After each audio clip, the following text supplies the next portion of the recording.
तो व्यूअर्स, आप ये तो जानते ही होंगे कि हाल ही में टाइटन नामी आबदोज, जो कि टाइटैनिक की खोज के लिए समंदर की गहराइयों में रवाना की गई थी, वो तबाह बर्बाद हो चुकी है और उसका मलबा भी दरियाफ्त किया जा चुका है। उसमें मौजूद 5 लोग अपनी कीमती जानों से हाथ धो बैठे हैं। लेकिन क्या आप जानते हैं कि टाइटन को बनाने वाली कंपनी और इसमें मौजूद 5 लोग इन खतरात से और खदशात से आगाह थे या नहीं? तो ये सब जानते हैं इस वीडियो में।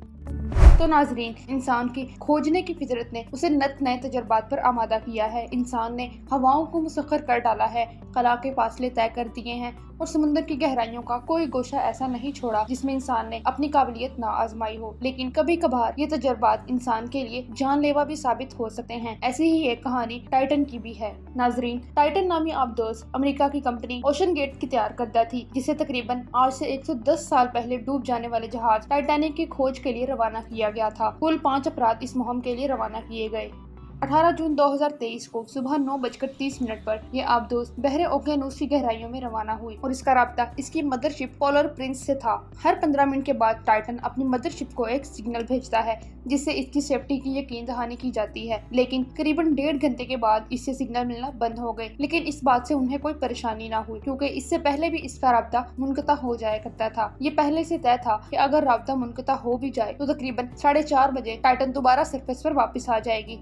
लेकिन एक तो पहले ही राब्ता टूट चुका था और फिर जब मुकर्ररा वक्त पर टाइटन ऊपर वापस ना आई तो इस अमल ने बहुत सारे खदशात को घेर लिया। उस वक्त यूएस कोस्ट गार्ड को इतला कर दी गई। चनांचे यूएस कोस्ट गार्ड और कनेडियन कोस्ट गार्ड ने मिलकर सबमर्सिबल की तलाश शुरू कर दी और तकरीबन शाम 7:15 बजे ये बात कंफर्म हो चुकी थी कि टाइटन नामी सबमर्सिबल गुमशुदा हो चुकी है और उसको बचाने के लिए मुतअद्दिद रेस्क्यू ऑपरेशन और सर्च ऑपरेशन किए गए। टाइटन में तकरीबन 96 घंटे यानी 4 दिनों के लिए ऑक्सीजन मौजूद थी, इसीलिए तेजी से ऑपरेशन किए जाने लगे ताकि इसमें मौजूद 5 लोगों की जिंदगी बचाई जा सके। एक रोबोटिक सर्च वेसल को भी इसकी तलाश में समुद्र की गहराई में भेजा गया, जिससे ये पता चला कि टाइटन के टुकड़े समुद्र के फर्श पर बिखरे पड़े मिले हैं और इसका मलबा दरियाफ्त हो जाने के बाद उठा लिया गया। इससे ये बात सामने आई कि प्रेशर इम्प्लोजन की वजह से टाइटन तबाह हो चुकी है। इसमें मौजूद 5 अफराद अपनी कीमती जान से हाथ धो बैठे। तो अब चलते हैं उस सवाल की तरफ कि टाइटन के तबाह हो जाने की असल वजह क्या है।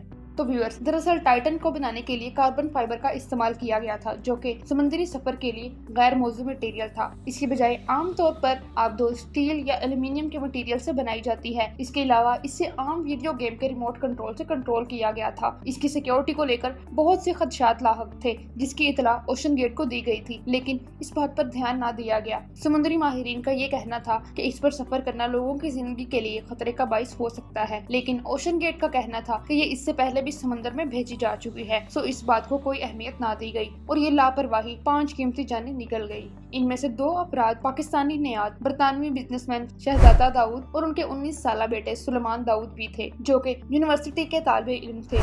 शहजादा दाऊद की पाकिस्तान में साइंसी तालीम के फरोग के लिए की जाने वाली खिदमात नाकाबिले फरामोश हैं और वो अपने खानदान की तामीर करदा फाउंडेशन का हिस्सा भी थे, जिसका बुनियादी मकसद तालीम की आसानी से फराहमी थी। बाकी 3 मुसाफिरों में हैमिश हार्डिंग, जो कि बरतानवी बिजनेसमैन और हवाबाज थे और स्पेस टूरिस्ट भी थे। इनकी उम्र तकरीबन 58 साल थी और ये 3 गिनीज वर्ल्ड रिकॉर्ड के होल्डर भी रह चुके हैं।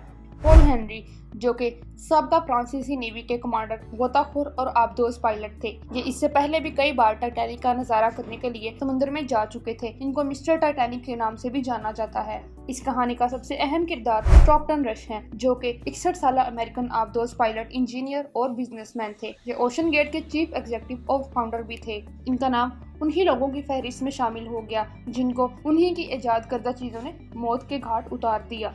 टाइटन में मौजूद 5 अपराध समुद्र की कोख में गुम हो गए। ये एक अफसरदा तजर्बाती मुहिम जो कहानी थी, जिसके अंजाम ने इसको अमर कर दिया। 110 साल के बाद एक और कहानी समुद्र की 13,000 फुट गहराई में दफन होकर रह गई है।